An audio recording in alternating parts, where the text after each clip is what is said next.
Europe Soir. Il est 18h54, Europe Soir continue avec vous, Nicolas Poincaré. Et Olivia, avec en direct maintenant la remise du prix européen Solidarité. C'est un prix qui en est déjà à sa 3e édition. Il distingue tous les ans une association dans le domaine humanitaire ou social.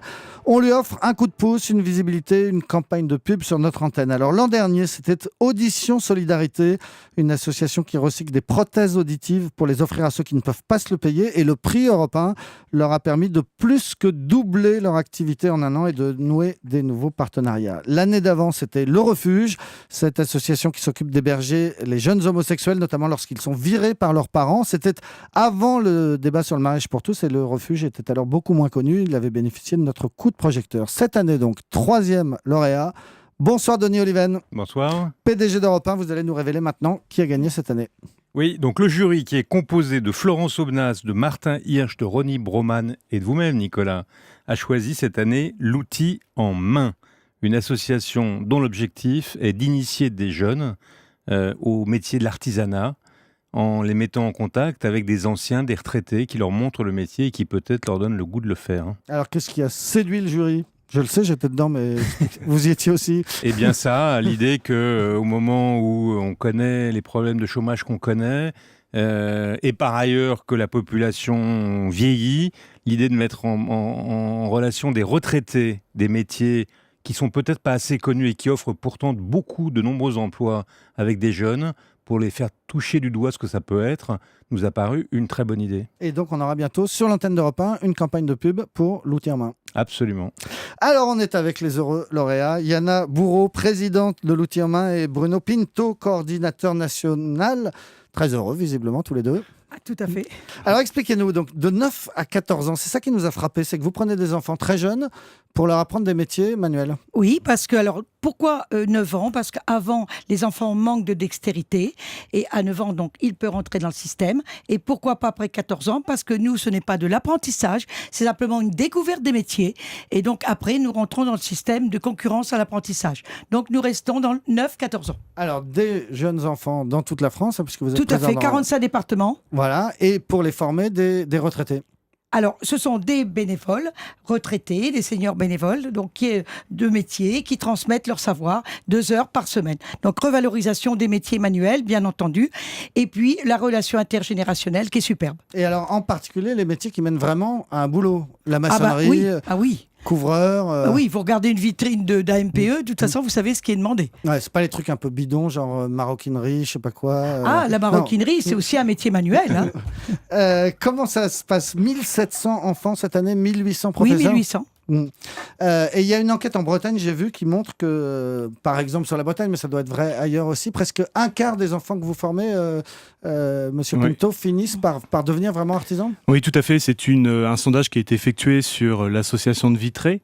Et en fait, il s'avère que l'association a plus de 15 ans. Donc, elle a pu faire une estimation et faire remonter ses indicateurs. Eh bien, 40% de ces enfants qui sont passés par Vitré aujourd'hui sont dans les métiers de l'artisanat. Et plus précisément, 25% aujourd'hui sont artisans. On a des parcours extraordinaires pour des enfants qui sont passés et qui n'étaient pas prédestinés à être artisans. Des enfants qui ont commencé par l'outil en main et qui sont devenus aujourd'hui meilleurs ouvriers de France. Donc on se rend compte qu'à partir du moment où on donne un vrai choix, parce que pour nous, la liberté, c'est de donner un vrai choix et que les enfants puissent vraiment choisir leur parcours professionnel et pas y aller par défaut, comme c'est le cas actuellement pour malheureusement beaucoup d'entre eux. Alors vous êtes né à Troyes, il y a 27 ans maintenant déjà ? Non, il y a 20 ans. L'outil en main a 20 ans. Donc, effectivement, il est né à Troyes sous l'impulsion d'une personne qui s'appelait Marie-Pascale Ragnaud et qui œuvrait à la sauvegarde du Vieux-Troyes. Nous avons donc, depuis ce jour, été soutenus par les compagnons qui ont toujours cru en nous. Et la G2R La Mondiale, parce que c'est le bien vieillir. Parce qu'il faut bien dire que chez nous, un senior, c'est une deuxième vie qui lui est offerte, une vie utile. Et ça lui permet de garder une excellente santé. Alors, qui sont les plus heureux au quotidien ? C'est les gamins qui viennent apprendre un métier ou les retraités qui sont heureux Tout le monde, c'est le bonheur. Bonheur Ouais. pour tout le monde. Bonheur pour les enfants, bonheur pour les parents, les seniors et les collectivités locales qui sont toujours très fiers d'avoir un outil en main chez eux. On a la chance d'être à la croisée de différentes thématiques quand même. On a les seniors pour le bien vieillir, le mieux vieillir. On a les jeunes pour qui sont souvent en souffrance scolaire. Et chez nous, ils retrouvent une dynamique extraordinaire parce qu'ils prennent confiance en eux. On a également l'orientation professionnelle. Ils font un choix. Ils gagnent quand ils vont chez pour devenir apprenti.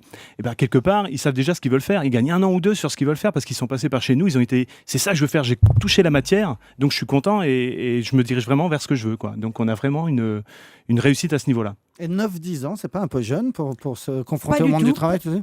Pas du tout. Ils Ah, sont vous allez pas vraiment me dire le en contraire. admiration devant les gens, en admiration devant le geste sûr, le beau geste que l'homme de métier lui lui transmet. Ouais, parce qu'en fait, il est vrai qu'on a des hommes de métier qui ont quand même travaillé toute une vie. Ils ont commencé à l'époque à 14 ans, parce que l'apprentissage c'était 14 ans. Aujourd'hui, c'est 16 ans. Et on se rend compte que toute cette expérience qu'ils ont acquis durant des années, aujourd'hui, ils sont heureux de la transmettre, mais c'est extraordinaire quand on les voit.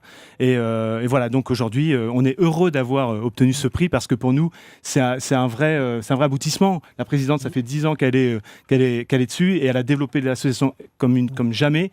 Et voilà, donc aujourd'hui, on est content d'être là. Et ce qu'on peut dire, c'est que si les gens veulent nous aider, qu'ils nous aident, qu'ils nous donnent 1 euro, 10 euros, 1000 euros s'ils veulent. Ils vont sur le site de loutiesenmain.fr, www.loutiesenmain.fr. Ils vont dessus et à partir de là, ils peuvent nous aider. Et on est de la proximité. Et Europe 1, c'est de la proximité aussi. Voilà, et donc on est tous contents ce soir. On est contents aussi à Europe 1 donc, d'avoir distingué cette association, l'outil en main, dont le siège national est à Troyes et qui met donc en contact des retraités de l'artisanat avec des futurs artisans très très jeunes.